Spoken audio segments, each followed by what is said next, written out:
সূরাতুল মাইদার 6 নম্বর আয়াতের মধ্যে বলেন, ইয়া আইয়ুহাল্লাযীনা আমানু ইযা কুমতুম ইলাস সালাত ফাগসিলু উজুহাকুম ওয়া আইদিয়াকুম ইলাল মারাফিকি ওয়ামসাহু বিরুউসিকুম ওয়া আরজুলাকুম ইলাল কাবাইন।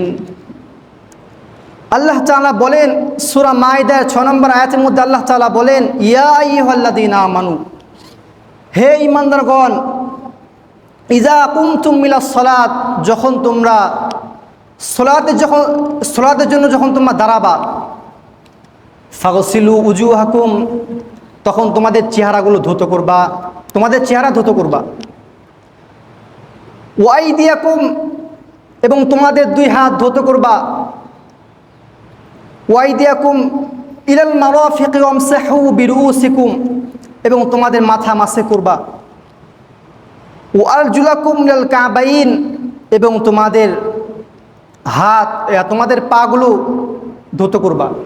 তাহলে আল্লাহ তাআলা প্রথমে বললেন তোমাদের চেহারা ধৌত করবা, এরপরে বললেন তোমাদের হাত ধৌত করবা, এরপরে আল্লাহ তাআলা বললেন যে তোমাদের মাথা মাসে করবা। ওয়া আরজুলাকুম ইলাল কাবাইন, এরপরে বললেন আল্লাহ তাআলা বললেন যে তোমাদের দুই পা তোমরা ধৌত করবা। অর্থাৎ আল্লাহ তাআলা বান্দাকে ওযু শিক্ষা দিয়েছেন। এজন্য ওযুর মধ্যে এই 4টা ফরজ, ওযুর মধ্যে এজন্য এই 4টা বিষয় হচ্ছে ফরজ। তো হাদিসের মধ্যে আসছে, তিরমিজি শরীফের 1 নম্বর হাদিসের মধ্যে আসছে যে লা তাকবালুস সালাহ বিগাইরি তুহুরিন। রাসূলুল্লাহ সাল্লাল্লাহু আলাইহি সাল্লাম বলেন যে তার নামাজ কবুল হবে না যে ব্যক্তি নামাজের শুরুতে ওযু করবে না। নামাজের শুরুতে ওযু করা এটা শর্ত, নামাজের শর্ত, পবিত্রতা অর্জন করা। নামাজের শুরুতে পবিত্রতা অর্জন করা এটা নামাজের একটা শর্ত, এটা করতে হবে। তো পবিত্রতা অর্জন করব, যদি কারো ফরজ গোসল হয় তাহলে আমরা ফরজ গোসল করব, আর যদি কারো ওযু করা প্রয়োজন হয় তাহলে আমরা ওযু করব। ওযু করার মাধ্যমে আমরা পবিত্রতা অর্জন করব। হাদিসের মধ্যে আসছে রাসূলুল্লাহ সাল্লাল্লাহু আলাইহি সাল্লাম বলেন, তোমরা যখন ওযু করবা তখন পরিপূর্ণভাবে ওযু করবা। পরিপূর্ণভাবে কি করবো ভাই? পরিপূর্ণভাবে ওযু করবা। ওযু করলে, যখন আমরা ওযু করি, ওযু করলে কি ফজিলত? হাদিসের মধ্যে আসছে রাসূলুল্লাহ সাল্লাল্লাহু আলাইহি সাল্লাম বলেন যে ওযু করার মাধ্যমে কি ফজিলত।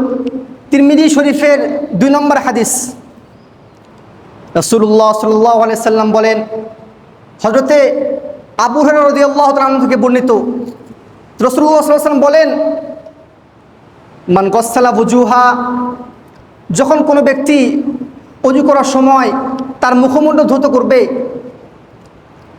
তো মুখমণ্ডল ধৌত করার কারণে ওই ব্যক্তির ওযুর পানি ধুয়ে যাওয়ার সঙ্গে সঙ্গে ওই ব্যক্তির চোখের গুনাহগুলো ধুয়ে চলে যাবে। সুবহানাল্লাহ।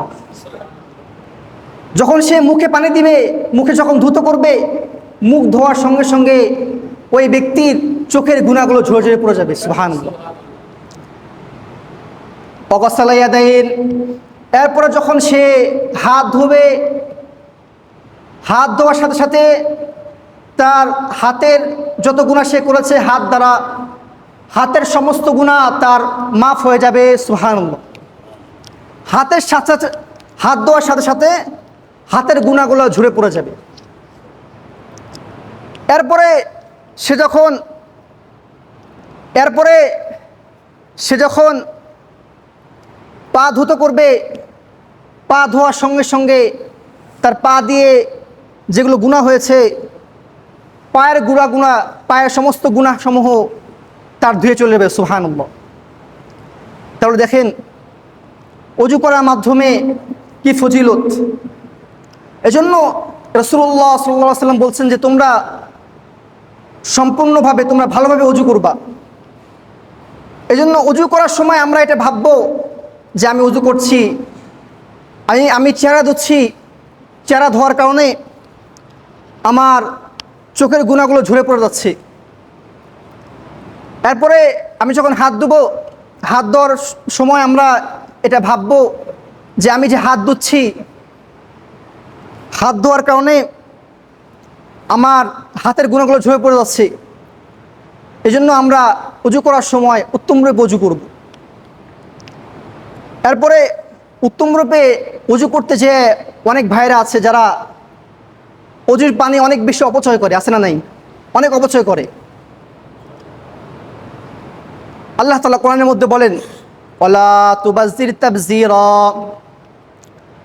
ইন্নাল মুবাজ্জিরিনা কানু ইখওয়ানাশ শায়াতিন ওয়া কানাশ শাইতানু লিরাব্বিহি কাফুরা। আল্লাহ তাআলা বলেন যে ওয়ালা তুবাজ্জির তাবযীরা, যে তোমরা অপচয় করো না। কি করো না ভাই? অপচয় করো না। ইন্নাল মুবাজ্জিরিনা কানু ইখওয়ানাশ শায়াতিন, নিশ্চয় অপচয়কারী শয়তানের ভাই। নাউজুবিল্লাহ।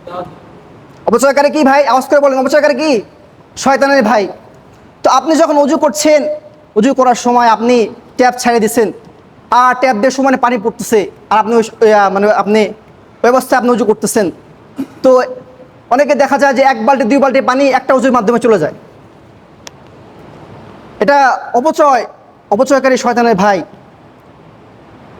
তিরমিজি শরীফের মধ্যে একটা হাদিস আসছে, হযরত সাদ রাদিয়াল্লাহু তাআলা আনহু একবার ওযু করছিলেন। তো তিনি বলেন যে রাফা ইরাউল রাসূলুল্লাহ সাল্লাল্লাহু আলাইহি সাল্লাম, সাদ রাদিয়াল্লাহু তাআলা আনহু বলতেছেন যে আমি যখন ওযু করছিলাম ওই সময় রাসূলুল্লাহ সাল্লাল্লাহু আলাইহি সাল্লাম আমার পাশ দিয়ে যাচ্ছিলেন। তো যাওয়ার সময় রাসূলুল্লাহ সাল্লাল্লাহু আলাইহি সাল্লাম হযরতে সাদ রাদিয়াল্লাহু তাআলা আনহুকে বলতেছেন, ও সাদ, তুমি ওযুর মধ্যে পানি অপচয় করো না। কি বলতেছেন? ওযুর মধ্যে তুমি পানি অপচয় করো না। তো সাদ রাদিয়াল্লাহু তাআলা আনহু অবাক হয়ে গেছেন যে আরে ইয়া রাসূলুল্লাহ, আপনি কি বলছেন? ওযুর মধ্যে কি পানি অপচয় হয়? ওযু করছি আমি, ওযুর মধ্যে কি আমার পানি অপচয় হয় নাকি? তো রাসূলুল্লাহ সাল্লাল্লাহু আলাইহি ওয়াসাল্লাম বলছেন যে গসলা ফিন্নার, যদি তুমি সমুদ্রের পানি থেকে ওযু করো আর ওযুর মধ্যে যদি তুমি পানি বেশি খরচ করো, তাহলে সেটাই অপচয় হবে। আল্লাহু আকবার। তুমি যদি সমুদ্রের পানি কখনো শেষ হয় ভাই? কথা বলেন, সমুদ্রের পানি কখনো শেষ হয়? তুমি যদি সমুদ্রের প্রবাহিত পানির মধ্যে ওযু করো আর যদি তুমি বেশি পানি খরচ করো, তাহলে ও সাদ, তুমি শুনে রাখো, ওইটাও তোমার জন্য অপচয় হবে। নাউজুবিল্লাহ। দেখেন রাসূলুল্লাহ সাল্লাল্লাহু আলাইহি ওয়াসাল্লাম সাদ রাদিয়াল্লাহু তাআলা আনহুকে কি শিক্ষা দিচ্ছেন। এজন্য ওযুর মধ্যে আমরা পানি অপচয় করব না। যতটুকু পানি আমাদের প্রয়োজন অতটুকু পানি আমরা ব্যবহার করব। এরপরে ওযু করার পরে একটা আমল আছে, যদি আমরা ওই আমলটা করতে পারি তাহলে হাদিসের মধ্যে আসছে যে ব্যক্তি ওযু করার পরে ওই আমলটা করবে তার জন্য আল্লাহ তাআলা জান্নাতের মধ্যে 8টি দরজা খুলে দিবেন। সুবহানাল্লাহ। ওই আমলটা করার সঙ্গে সঙ্গে। তো ওই আমলটা কি? হাদিসের মধ্যে আসছে, রাসূলুল্লাহ সাল্লাল্লাহু আলাইহি ওয়াসাল্লাম বলেন,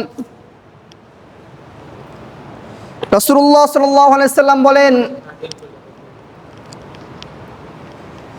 যে ব্যক্তি ওযু করার পরে আসমানের দিকে তাকিয়ে বলবে আশহাদু আল্লা ইলাহা ইল্লাল্লাহ ওয়া আশহাদু আন্না মুহাম্মাদান আবদুহু ওয়া রাসূলুহু, যে ব্যক্তি ওযু করার পরে আসমানের দিকে তাকিয়ে বলবে আশহাদু আল্লা ইলাহা ইল্লাল্লাহ ওয়া আশহাদু আন্না মুহাম্মাদান আবদুহু ওয়া রাসূলুহু, যখন ওই ব্যক্তি বলবে এই শব্দটা, এই বাক্যটা যখন বলবে, বলার সঙ্গে সঙ্গে তার জন্য জান্নাতের 8টি দরজা খুলে দেওয়া হবে। সুবহানাল্লাহ। এটা আওয়াজ করে বলেন না সুবহানাল্লাহ। দেখেন, এই জন্য ভাইরা আমার, এই আমলগুলো আমরা করব।